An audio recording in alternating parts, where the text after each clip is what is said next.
Happy Like Soccer by Maribeth Boelts, illustrated by Lauren Castillo.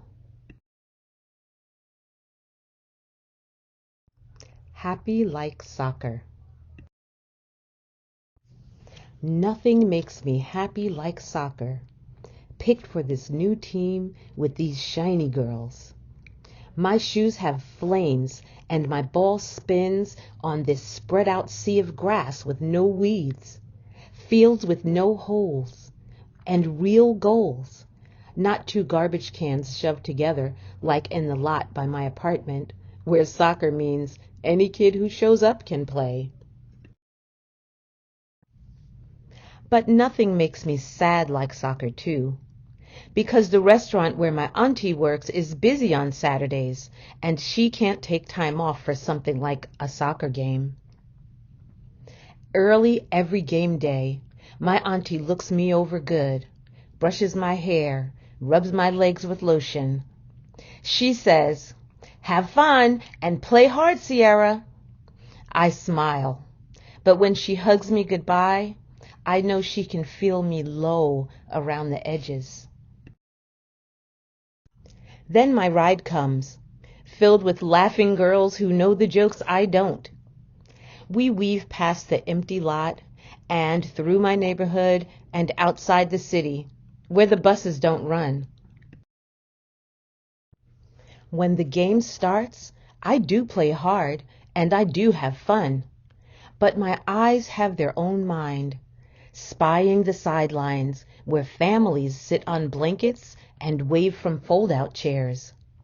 They cheer for me by the number on my uniform, not knowing my name. Every girl has someone there but me. Coach Marco high-fives me and tells me he is glad I am on the team. When he asks me if there's anything I need, I bite my lip without meaning to and tell him no. After the game, we ride back home into the city, through my neighborhood, past the empty lot, and right to the restaurant, where my auntie brings me chicken and noodles. On her break, we talk about the game and what all happened, as best I can remember. Then on Friday, my auntie tells me that her boss has heard me talking. He asked her if she would like to trade her shift on Saturday for one on Sunday so she could come to my last game.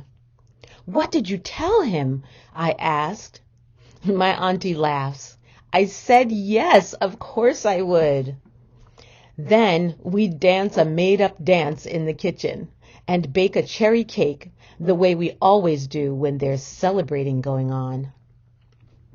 That night, I am so excited that I dream about soccer. In my dream, I am running so fast that I lift off the ground a little bit. Even my ball is in the air.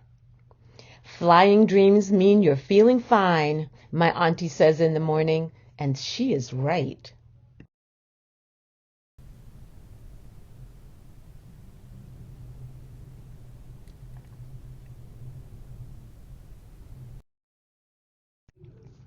But when my game is ready to start, I feel it. Fat raindrops plopping. Then thunder starts its show, and in the distance, lightning. Coach Marco gathers us up quick and says the game is canceled but will be rescheduled. I swallow, sure that the rescheduled last game will be on a Saturday. Sure it will be outside the city. Sure my auntie's boss won't do two favors right in a row. Coach Marco gives me and my auntie a ride back home. In the car, my auntie sits by close, her hand warm, covering my knee. At home, we play cards and eat cherry cake and look at old pictures. My auntie pulls out the funny ones to make me feel better. And I would, except I'm thinking hard. When she tucks me in, I'm still thinking about the empty lot by my apartment, and my auntie's day off being Monday, And I wonder if maybe this time, for this last game, I can answer Coach Marco's question about if there's anything I'm needing with something true. My auntie is asleep, so I tiptoe to the kitchen. My heart is thumping, the way it does when my teacher calls on me, even though I haven't raised my hand. I dial the first part of Coach Marco's phone number and hang up, shaky. I wait and try again. Coach Marco answers. I take a breath and tell him I'm sorry for it being late.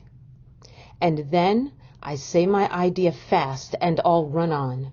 That maybe the game could be on a Monday, and maybe it could be at the lot by my apartment, and then maybe my auntie could come. Coach Marco is quiet, listening. Then he says he'll make some calls. I can't promise, Sierra, he says, but I'll let you know.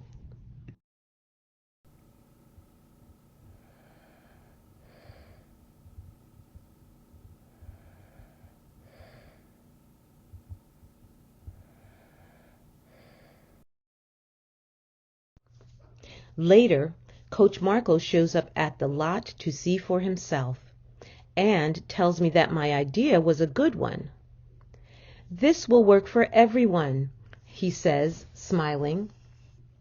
I run home, skipping the stairs 2 at a time. My words spill the story, and my auntie tips my chin up and looks at me, both amazed and proud. You did that for me, she says. I nod, and she pulls me close. For me too, I say. At the last game, there are families on blankets and people waving from fold-out chairs. There are faces from my neighborhood too, on bikes, stopping by with all the others.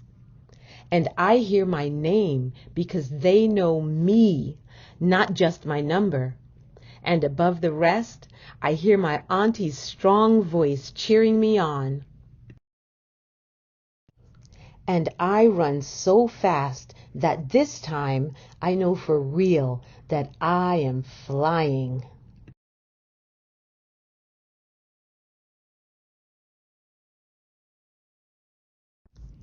If you enjoyed this video, please like and subscribe.